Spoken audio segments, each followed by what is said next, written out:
So in this video, we're going to be solving square root and cubed root equations. So first, a few things to remember, okay? If you're told to simplify the square root of 9, okay, that only simplifies, okay? If this is the expression, okay, it says the square root of 9.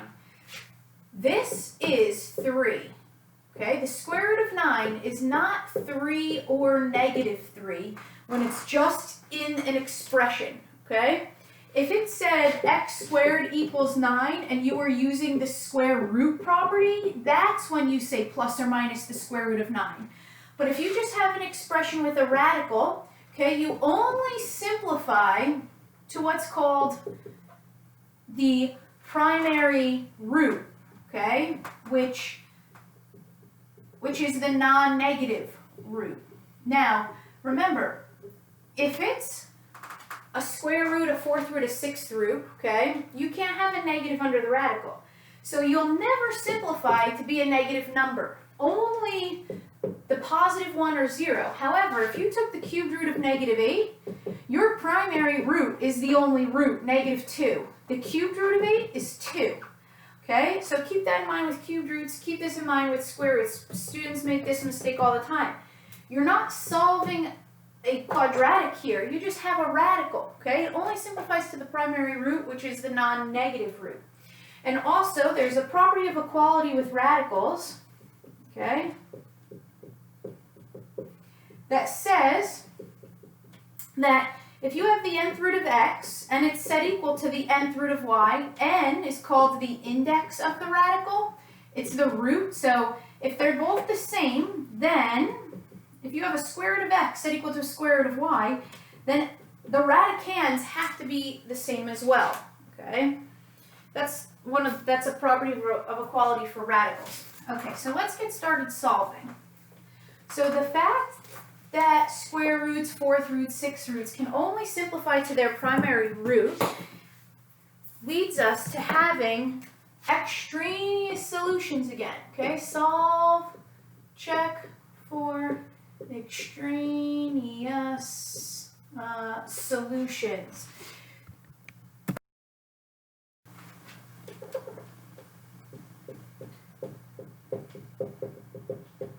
Okay, so number one, if we had, let's do the square root of 2x plus 1 minus 5 equals 10. So I'm trying to solve this square root function. I know it's a square root function because I have variables inside of a square root, so that's what classifies as a square root. Okay, so we're trying, equation. We're trying to solve for the value of x that makes the left-hand side equal to the right-hand side. So what we want is to get x by itself. So to get x by itself, we have to undo everything that has happened to x. So the last thing that happened to x was that we added, took away 5. So the first thing we want to do is we want to add 5. So we've got the square root of 2x plus 1 equals 15. Okay, so now we're trying to get x by itself. So the last thing that happened was we took the square root. So we're going to want to, what's the opposite of taking the square root? Squaring. Okay, so we see that it says this square root is going to simplify to be 15. Okay, so what 2x plus 1 must be then the value of 15 squared, 225. So now we take away 1 from both sides. So we got 2x equals 224 divided by 2. We get x equals 112. So we just want to check and make sure. We go back to the original. We get the square root of 2 times 112 plus 1 minus 5 equals 10. That's going to be the square root of 224 plus 1, 225. Okay, the square root of 225 is 15. 15 minus 5 equals 10. 10 equals 10. We're good. All right, so we get x equals 112. So number 2, I'm going to change it up just a little bit. The square root of 2x plus 1, we'll do plus 10 equals 5. We have the square root of 2x plus 1 plus 10 equals 5. We've got the square root of 2x plus 1 equals, to take away 10 from both sides, we get negative 5. Now, can the square root simplify to be a negative number? No, this is not possible. This statement is not true. A square root can never simplify to be a negative number, okay? But let's say you missed that and you just went right into trying to isolate x. So let's say you did that, okay?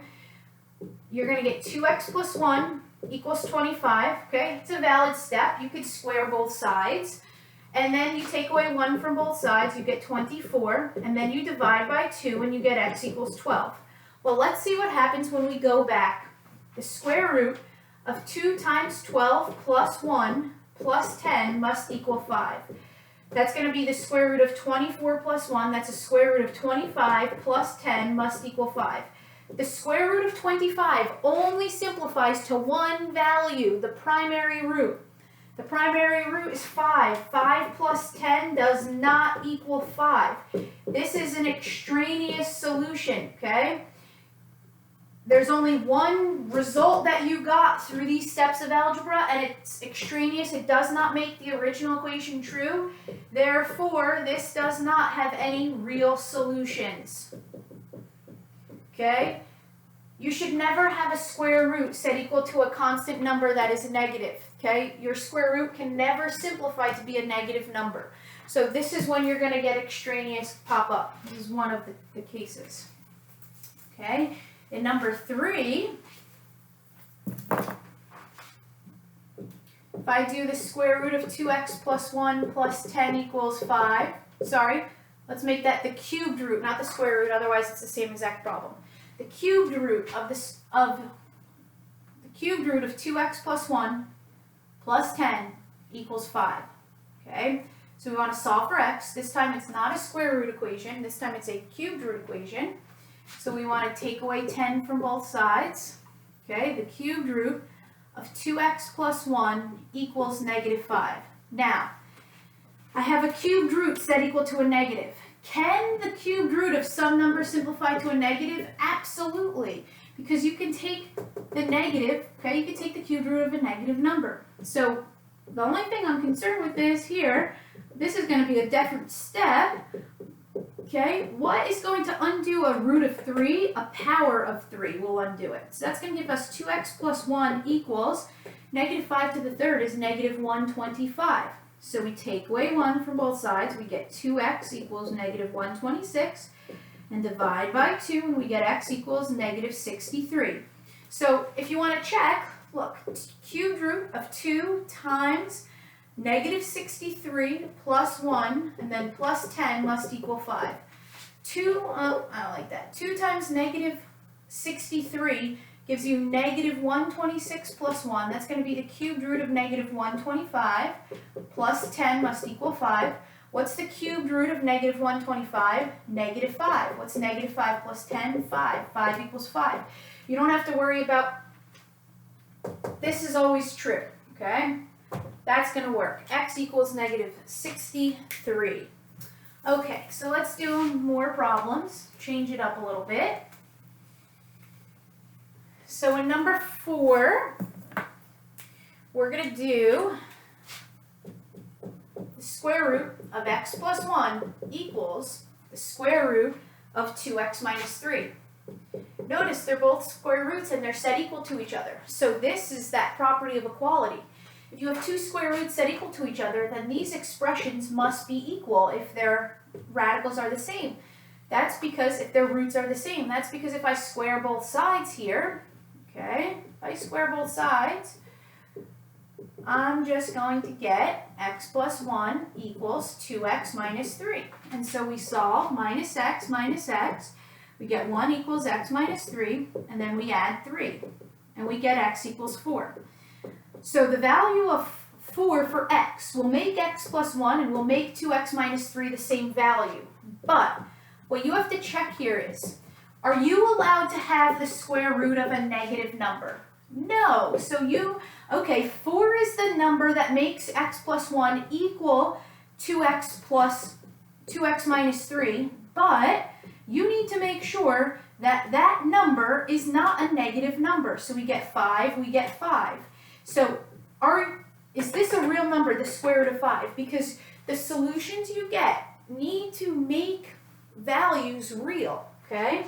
So is this acceptable? Is the square root of 5 an actual value? Yes, it's a real number. So x equals 4 is an answer.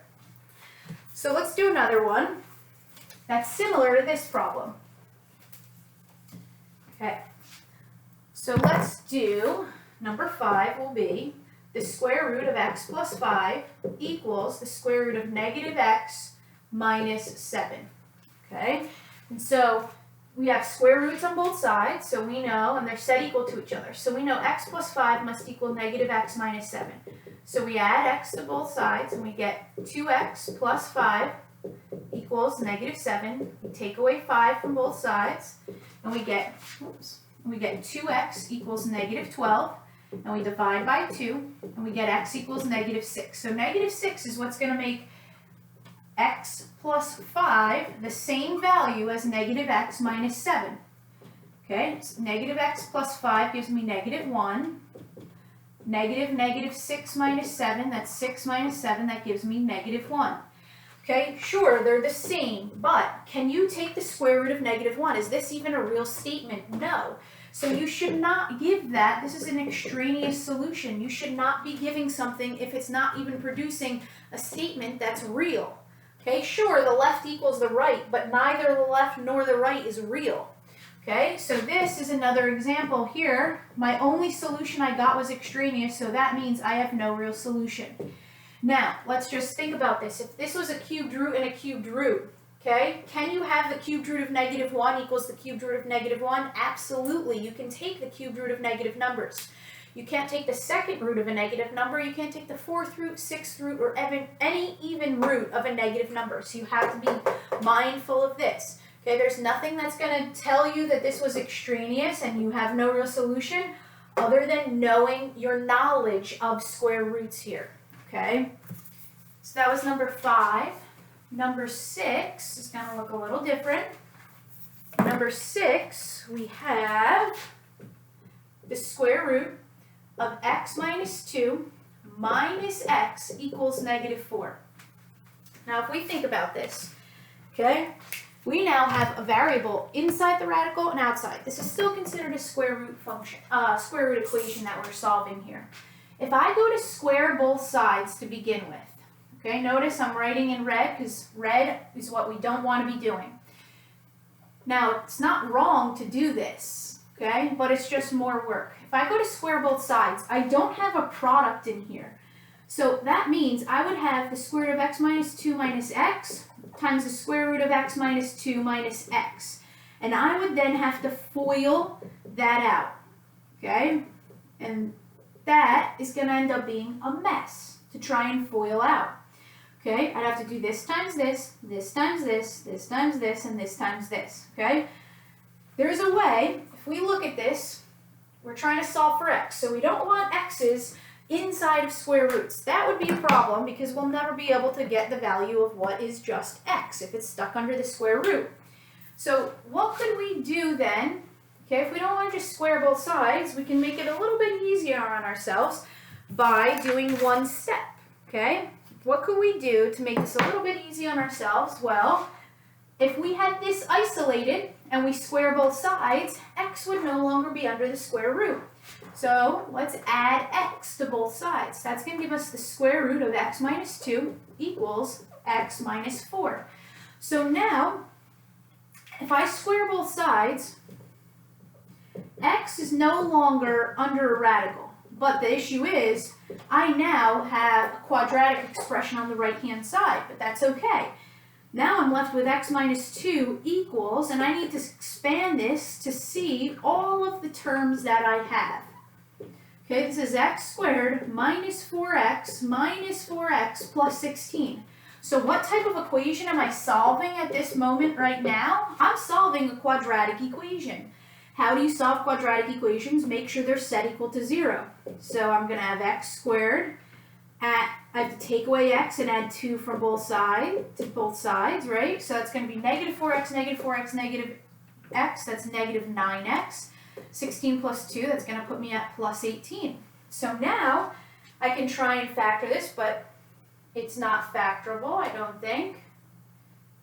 Nope. So what does that mean? We're going to have, oh, wait, no it is. Okay.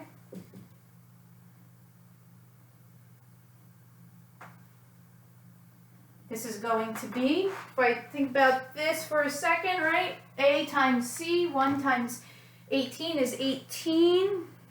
And if I take what two numbers multiply together to give me 18, and then add together to give me -9, that's going to be -3 and -6. So I can factor using the AC method, and it's going to leave me with, when I do that, x minus 3 times x minus 6 after I do the AC method. Okay, it leaves me with x minus 3 times x minus 6. If you want to go right to the quadratic formula, you can, and you get x equals 3 and x equals 6. Except you don't circle them and just say, okay, I'm done, these are my solutions. No, you go back and you check right now. You check each of these. You check 3. Okay, so we're going to plug it into the original. The square root of 3 minus 2 minus 3 must equal -4. That's going to be the square root of 1 minus 3 must equal -4. The square root of 1 is 1. 1 minus 3 must equal -4. Does -2 equal -4? No, it does not. So does 3, is that a solution? No. It's an extraneous solution. So notice, if you were allowed to simplify a square root of 1 to be -1, it would have worked. But because you only simplified to be the primary, this doesn't work.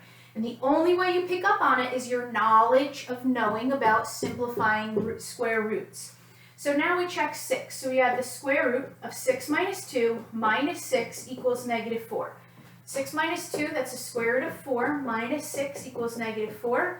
The square root of 4 is 2. 2 minus 6 equals -4. -4 equals -4. We're good. So this is a solution. So one thing that you can do to check your answer, okay, outside of this work, if you were to graph the square root of x minus 2, and then you were to graph x minus 4, and you look for where do they intersect, the x coordinate of their intersection is the solution. So sometimes, if you have a square root and you have a linear expression here, sometimes it could be not meeting at all, sometimes it could be going through once, and sometimes it could be going through twice, okay? You can graphically check your answer, okay? Which means these two are going to intersect when x is 6. Okay, so that was number 6.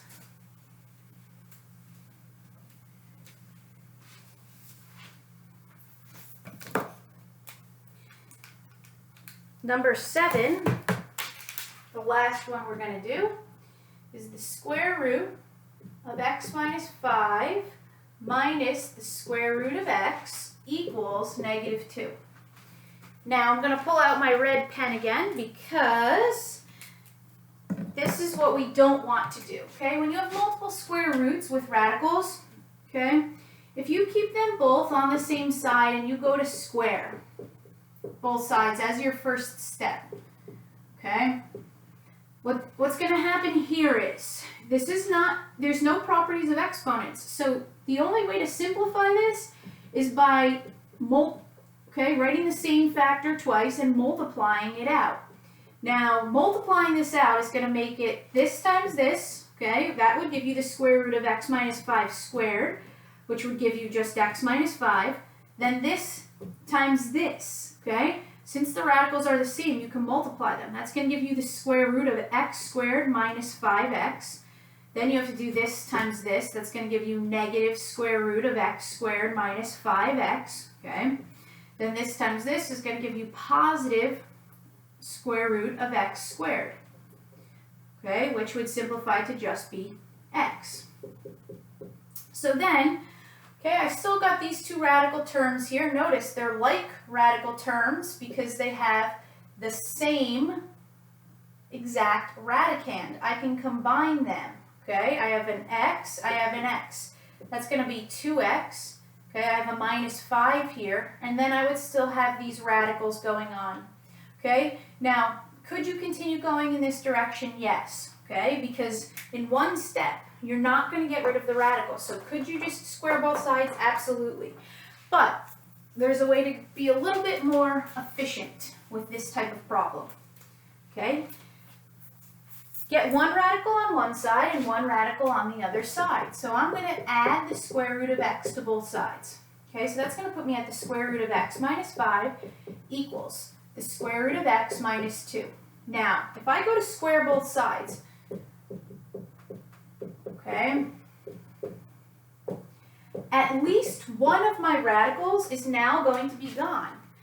In the first way I did it, I didn't get rid of my radicals on one side of the equation, okay? But here, one of my radicals is completely gone. The square root of x minus 5 squared, I just have one quantity, okay, the square root of it being squared, that's going to leave me with x minus 5. I can't use the properties of exponents here. I must multiply it out. Okay? So when we multiply this out, we get the square root of x times the square root of x. That's the square root of x squared, which is just x. The square root of x times negative 2, that's negative 2 square root x. Negative 2 times the square root of x, that's negative 2 square root x. Negative 2 times negative 2, that's positive 4. Now, these are what's called like radical terms because they have the exact same index and the exact same radicand. Okay, that would be like if I said, what is negative 2a minus 2a? You would tell me that's negative 4a. So negative 2 square root x minus 2 square root x, that would be negative 4 square root x plus 4. And then we get x minus 5. Now, look, there's only one radical left in this expression here, in this equation, sorry. And it's sitting right here. So once we get x out of that radical, we're going to be able to start solving. So how are we going to get x out of that radical? Well, we'll need to square it. So we need to move all the other terms to the other side so that we end up being able to get the square root of x isolated on one side of the equation. So we have x minus 5 equals x minus 4 times the square root of x plus 4. So I want to take away x from both sides. I want to take away 4 from both sides. The x's cancel. I'm left with negative 9 equals negative 4 times the square root of x. Now I almost have the square root of x isolated. I just have to divide by negative 4. So that's going to give me 9/4 equals the square root of x. So now I square both sides, and I get 81 over 16 equals x. And so now I just go back and I check. So the square root of 81/16 minus 5 minus the square root of 81/16 needs to equal negative 2. Okay, so first thing we're going to have to do is figure out what 5 is with a fraction, equivalent fraction with a denominator of 16. So this is going to be 81 over 16 minus 80 over 16 minus the square root of 81 over 16 equals negative 2. 81/16 minus 80/16, that's 1/16 minus square root of 81/16 equals negative 2. The square root of 1/16, that's 1, okay, the square root of 1/16, that's 1/4 minus the square root of 81/16, that's minus 9/4 equals negative 2. 1/4 minus 9/4, that's negative 8/4, that's negative 2 equals negative 2. We're good. So that is our answer. So when you have multiple radicals in your equation, you're going to want to move one of them over. That way it's just a little bit easier to work with so that you can get down to isolating x. Okay? Your goal is to solve for x, so you want to get x by itself. Remember, if you have square root equations, you should always be checking your work. Okay, you have to tell me when you have an extraneous solution. You must cross it out, and you only circle the solutions that work. And you must always identify your extraneous solutions.